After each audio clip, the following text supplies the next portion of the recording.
Good morning, ladies and gentlemen, and welcome to the Berkshire Hills Bancorp second quarter 2024 earnings conference call. At this time, all lines are in a listen-only mode. Following the presentation, we will conduct a question-and-answer session. To ask a question, please press star 1 on your touch-tone phone. If at any time during this call you need assistance, please press star 0 for the operator. This call is being recorded on July 18th, 2024. I would now like to turn the conference over to Kevin Conn, Investor Relations Officer. Please go ahead. Good morning, and thank you for joining Berkshire Bank's second quarter earnings call. My name is Kevin Conn, Investor Relations and Corporate Development Officer. Here with me today are Nitin Mhatre, Chief Executive Officer, Sean Gray, Chief Operating Officer, Brett Verbovic, Chief Financial Officer, and Greg Lindenmuth, Chief Risk Officer. Our remarks will include forward-looking statements and refer to non-GAAP financial measures. Actual results could differ materially from those statements. Please see our legal disclosure on page 2 of the earnings presentation referencing forward-looking statements and non-GAAP financial measures.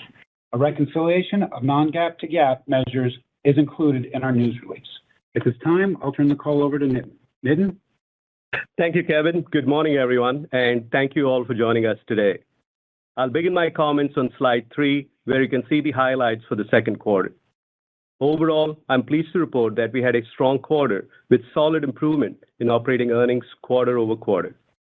Operating EPS of 55 cents was up 12% linked quarter.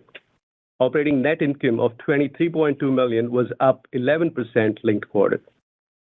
ROTCE was 9.65%, up 92 basis points linked quarter, and operating ROA was 79 basis points, up 8 basis points linked quarter. We are encouraged by the trends in key performance metrics, especially credit and expenses.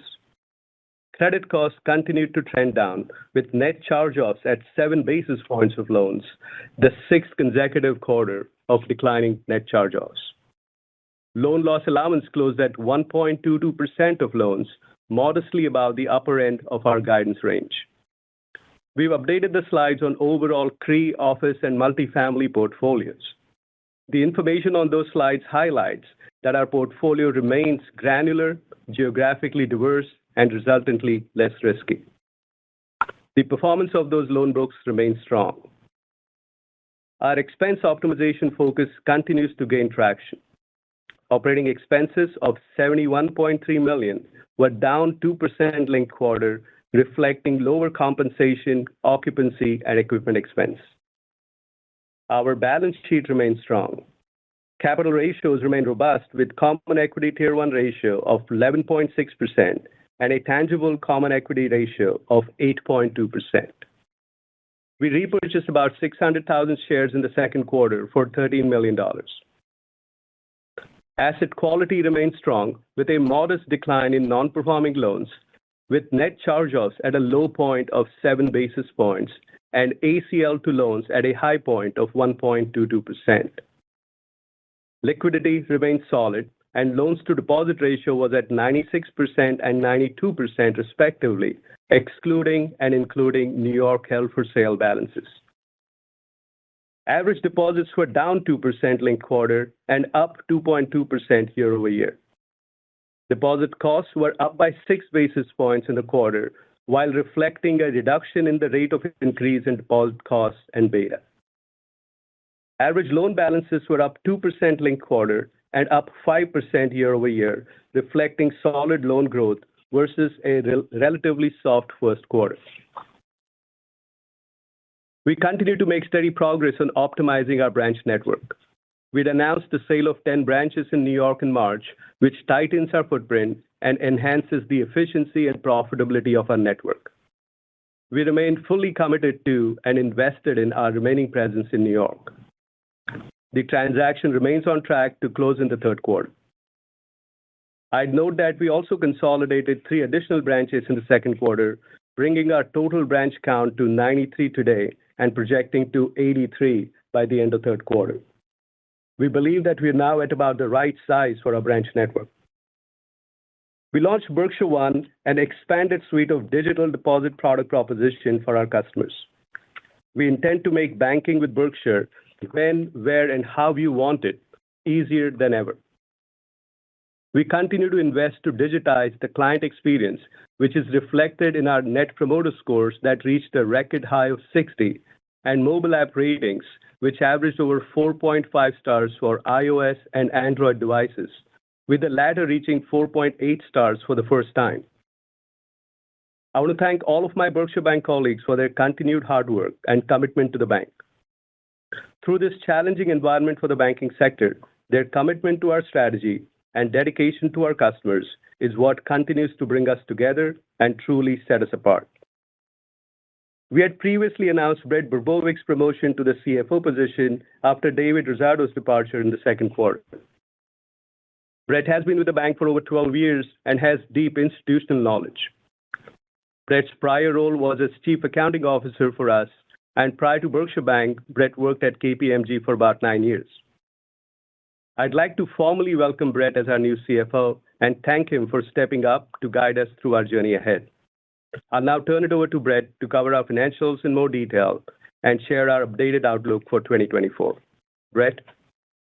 Thank you, Nitin. I'm excited to step into the new role and energized to work with my team to help us achieve our vision to be a high-performing, relationship-driven, community-focused bank. With that, I'll turn to the slides. Slide 4 shows an overview of the second quarter. As Nitin mentioned, operating earnings were $23.2 million, or 55 cents per share, up 6 cents linked quarter. Net interest income of $88.5 million increased $400,000 linked quarter. Operating non-interest income was $20.1 million, up 16% linked quarter. Total operating revenue was up 3% linked quarter. Operating expenses were $71.3 million, down 2% linked quarter and down 4% year over year, delivering operating leverage of 5% linked quarter. Net charge-offs were $1.7 million, or 7 basis points of average loans, and were down 11 basis points linked quarter. Provision expense was $6.5 million, up $500,000 linked quarter, bringing our coverage ratio to 122 basis points of loans. Slide 5 shows our average loan balances. Average loans were up $155 million linked quarter, or 2%, primarily driven by growth in CRE and C&I. The modest decline in consumer balances year over year reflects the continued runoff of the Upstart portfolio. We've updated a page in the appendix, which shows the data on Upstart and Firestone. The books combined are down to $124 million, or 1.3% of total loans, and are performing as expected. Slide 6 shows average deposit balances. Average deposits decreased $199 million, or 2% linked quarter, primarily driven by lower payroll deposits. Year over year, deposits were up $211 million, or 2%. I'd note that payroll deposits can move higher or lower depending on the day of the week that the quarter ends. Payroll deposits have generally risen over time, but we expect lower payroll deposits in the third and fourth quarter, given that those quarters end on a Monday and Tuesday respectively, which are typically lower balance days for the business. Non-interest-bearing deposits as a percentage of total deposits remained at 24%, consistent with last quarter. Deposit costs were 235 basis points, up 6 basis points linked quarter. The pace of the increase in deposit costs has dropped meaningfully over the last 3 quarters. Our cumulative total deposit beta is 42% through 525 basis points of Fed tightening. Turning to slide 7, we show net interest income. Net interest income was up modestly linked quarter and down 5% year over year. Net interest margin was up 5 basis points linked quarter to 320 versus 315 in the first quarter and 311 in 4Q23. While we expect continued funding cost pressure, the worst of the NIM compression is behind us, and we're seeing NIM tailwinds emerging, such as fixed rate assets maturing and repricing higher. Also, our received fixed swaps will roll off in the medium term and provide another tailwind to NIM. Slide 8 shows operating non-interest income up $2.8 million, or 16% linked quarter. The growth was primarily driven by gains on SBA loan sales given higher volumes. The growth in other fee revenues year over year was primarily driven by the by the reversal of tax credit amortization under new tax credit investment accounting. The modest drop in loan-related fees linked quarter was caused by a high level of swap fees recognized in the first quarter, and wealth management fees were also down linked quarter due to seasonal tax prep fees recognized in the first quarter. Slide 9 shows expenses. Operating expenses were down 2% linked quarter to $71.3 million and down 4% year over year. Part of the sequential drop is due to seasonally higher payroll taxes in the first quarter, but we also had a nice drop in occupancy and equipment due to our expense initiatives. Technology expense was up linked quarter on investments in digitizing the bank's offerings. GAAP expenses of $70.9 million include an expense reversal relating to buildings sold during the quarter, which added 2 cents to GAAP earnings. Slide 10 is a summary of asset quality metrics. Non-performing loans were flat linked quarter and down 25% year over year. Net charge-offs were $1.7 million and were down $2.4 million linked quarter and down $4.1 million year over year. I'd note that our 10-year average net charge-offs to loans is 26 basis points. We've included a chart in the appendix with Berkshire's net charge-off rates versus the industry since 2000. Slide 11 shows that our CRE book is well diversified in terms of geography and collateral. The credit quality of the CRE portfolio remains solid, with non-accrual loans at 13 basis points of period-end loans. Slide 12 details our office portfolio. As noted last quarter, the weighted average loan-to-value ratios are about 60%, and a majority of the portfolio is in suburban and Class A space.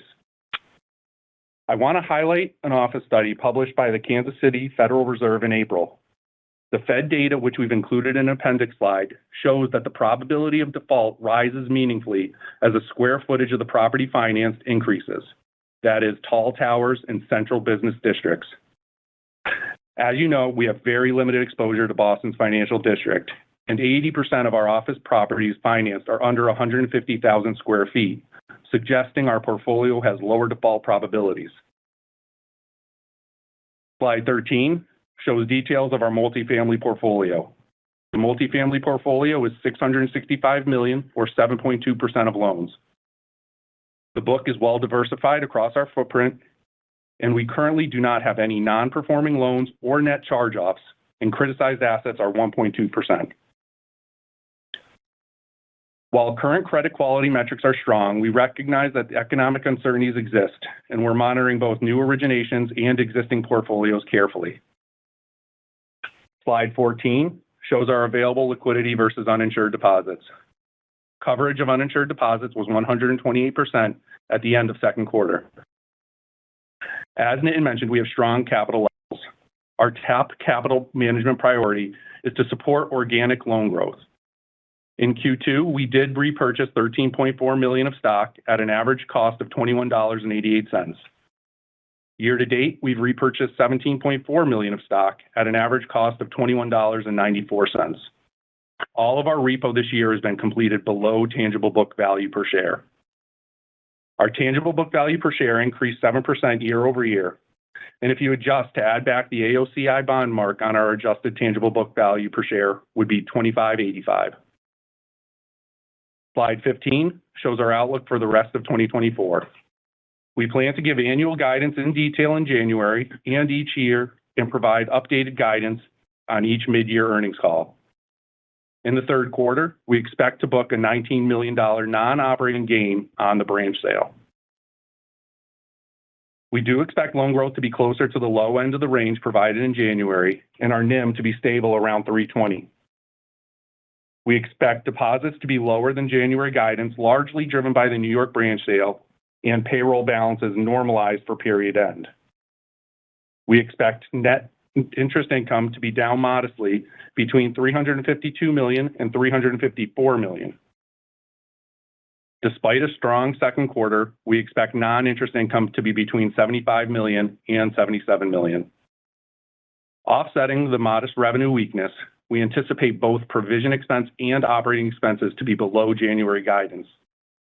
We expect the provision to be between $25 and $27 million, and we expect expenses to be between $287 and $290 million. Taxes for the year will be closer to the high end of the range of 20 to 22%. And with that, I'll turn it back to Nitin for further comments. Nitin? Thank you, Brett. Second quarter marks the end of our 3-year BEST plan.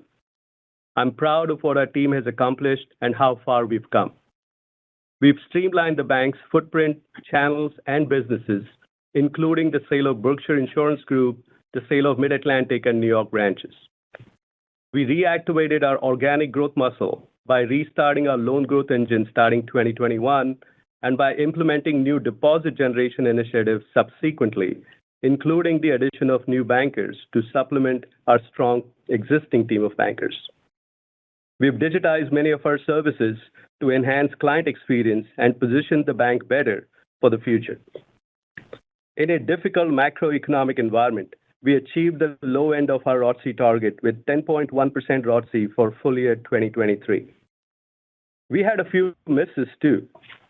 We missed our ROA target by a small amount, and we decided to run off our Upstart book mid-year 2022 to de-risk our balance sheet.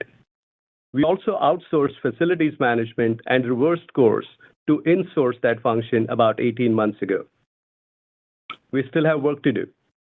Our focus near term is to accelerate our deposit growth engine, tightly manage expenses and credit, and expanding our digital banking offerings. The operating environment for the banking industry continues to be challenging given historic increases in interest rates to quell inflation.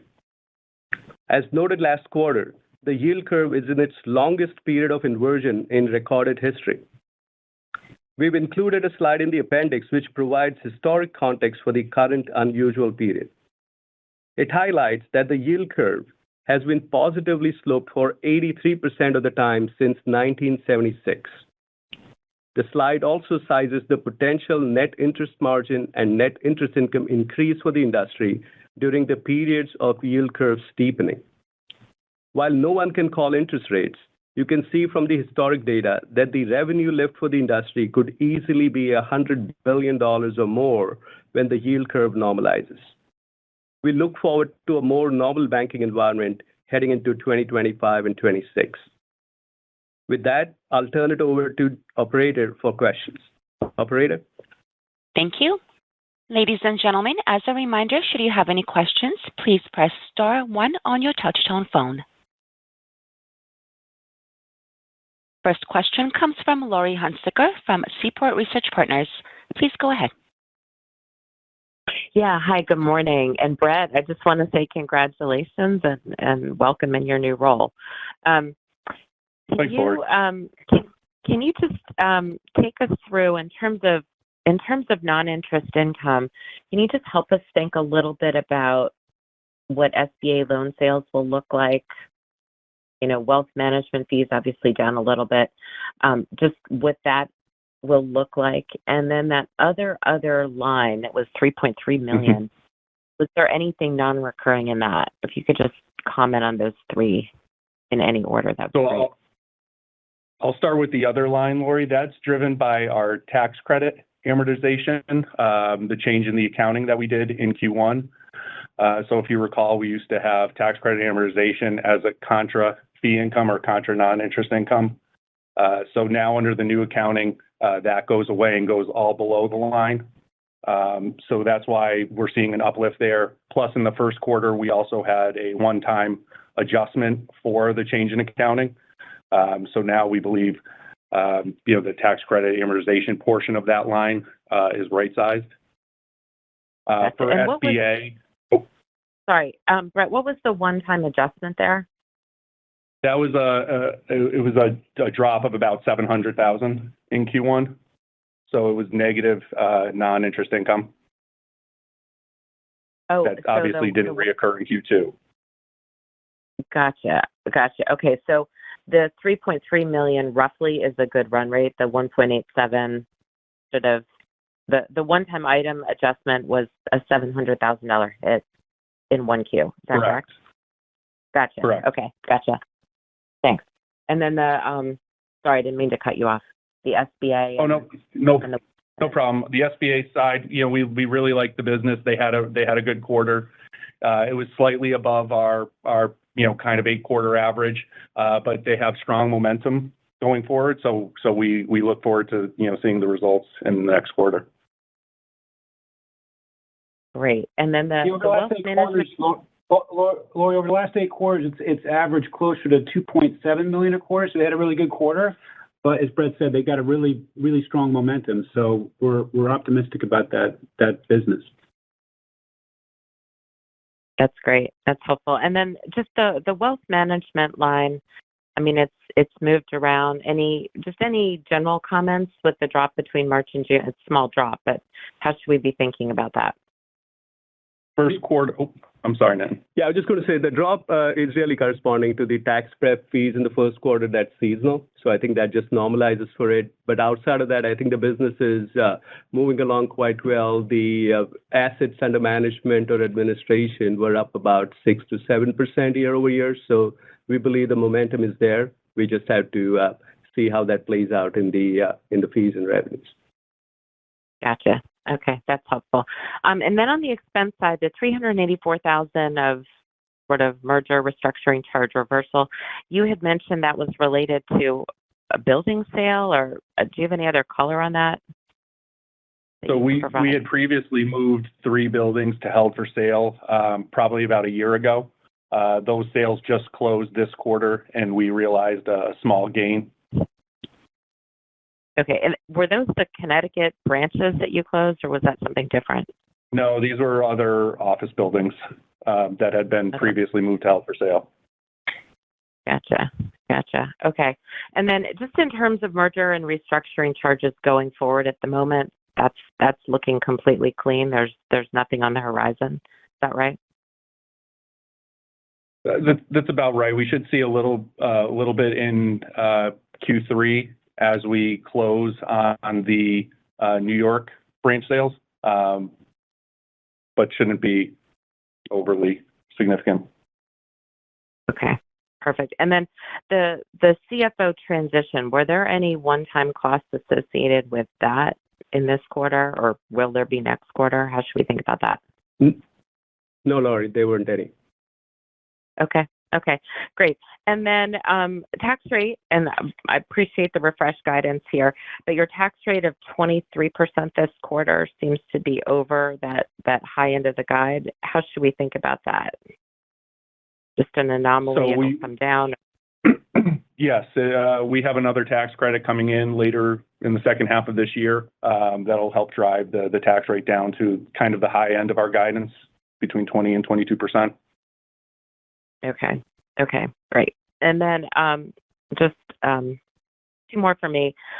Margin, can you just comment a little bit? I mean, you obviously made some comments, but it does seem like it still might be under a little bit of pressure just because of the funding side. Can you help us think about what that looks like from the relative to the 320 level, just as we look toward next quarter?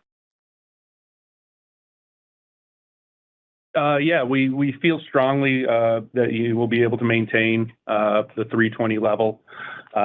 Like I mentioned, we have some tailwinds coming. Our received fixed assets repricing over the next 12 months. We also have our fixed hedges rolling off over the near moderate term. So we believe those tailwinds will help maintain the 320 guidance. Okay, great. And then just last question here on office. Really, really appreciate all your details here. The 8%, and I'm looking at slide 12 here, the 8% that's maturing in 2024, is that 8% maturing for the rest of 2024? Was that full year 2024? I guess round numbers, that's about $40 million. Can you help us think about, what that's looking like for the next 2 quarters, and, any color you can give us on vacancies in that bucket or Class A, B, C, just any other details you can provide on that? Yeah, Greg, you want to take that? Sure. Hi, Lori. How are you? Hey, Greg. Thanks so much. No problem at all.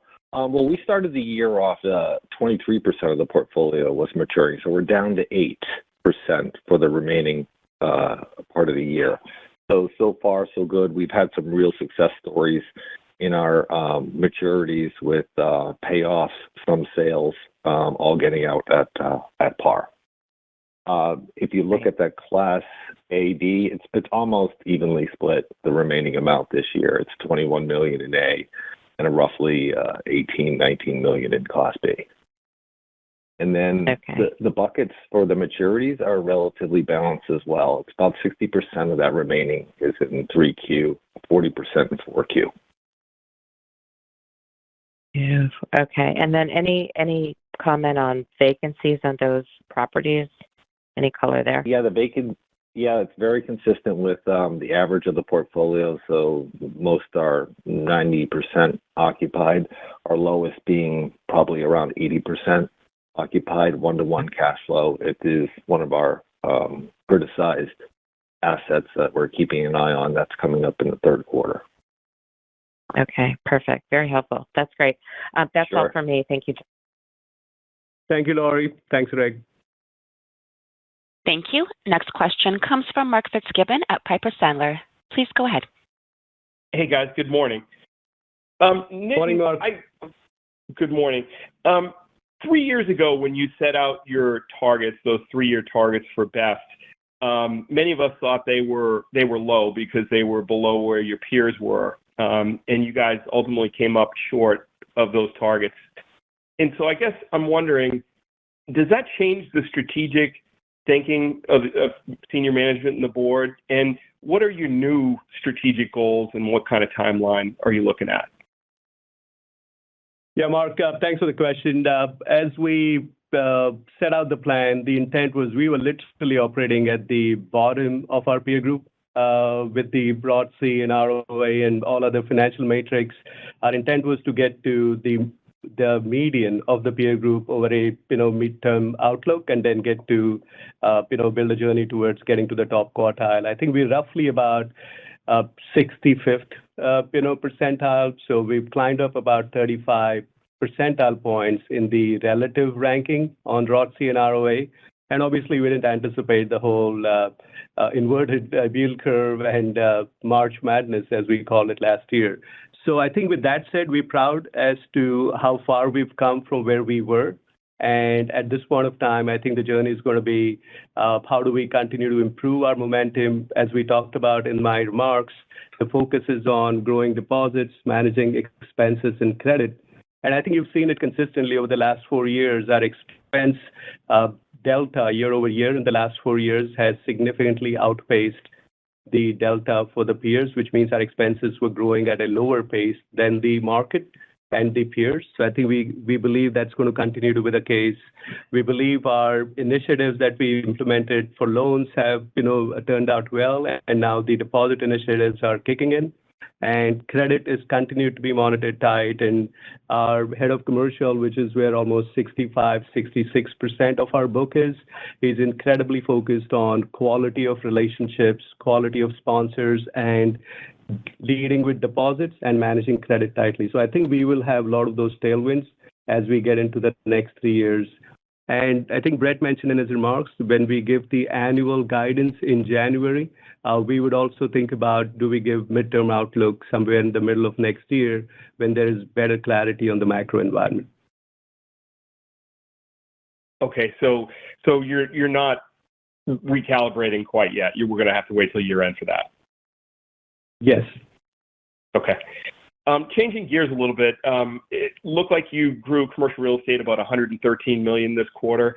Can you share with us what kind of the breakdown of the types of CRE you were booking and maybe what the average rates were? The average rate for the book was it was closer to 8%, Mark. I think it was about 7.85 something for the overall commercial book. So closer to 8. And again, most of these existing clients, existing and well-known sponsors, and some part of it is also the draws on the construction loans that are in the portfolio. Okay. And then I was curious, has the Biden proposal to cap rent increases nationwide on multifamily up to 5% a year kind of changed how you think about multifamily long term? Not fundamentally. I think we've been prudent about it all along, and especially in the last few years that I've been here. We've been consistently focused on more of the quality of the sponsor, the borrower risk rate, as well as the facilities. So I think really the focus remains to be staying prudent. And in fact, even now, as you know, the market demand has somewhat subsided, but the lenders have backed away as well. So we do have potentially more swings at the plate, but we're being very prudent and judicious and leading with relationship and quality of deposits and sponsors. Great. And then lastly, the NIM guidance that you gave, does that assume any rate cuts this year? It assumes one this year in the fourth quarter. Thank you. Thanks, Mark. Thank you. Next question comes from Christopher O'Connell from KBW. Please go ahead. Hey, good morning. Good morning. Following up on that last question, can you just remind us how much of the loan portfolio is short-term or reprices with the short end of the curve? The rough breakout, Chris, is about 42%, I believe, of the portfolio is fixed and 58 is floating. And roughly of the floating, about 2/3 of that has floors as well, if that was your question. Okay, yeah, that's helpful. And so, in the event that we do, get more cuts than what's in your guide, how much do you think each, additional rate cut, what that impact has on the NIM, initially? We remain relatively neutral right now, so it won't have much of an impact. Yeah.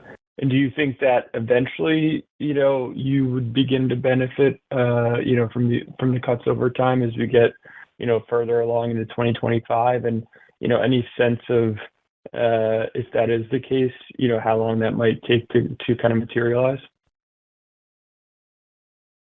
Yeah, I think eventually we will obviously start to see some of the benefit there, especially as the deposit costs slow. I would say probably the next 12 months or so. Great, Chris. We've got $1.4 billion of CDs that are maturing over the next 12 months. And they're rolling over at sort of flat rates to where they were issued. So there's much less pressure on the CD book from a cost perspective. And as they start to roll, they'll eventually start to roll to lower rates.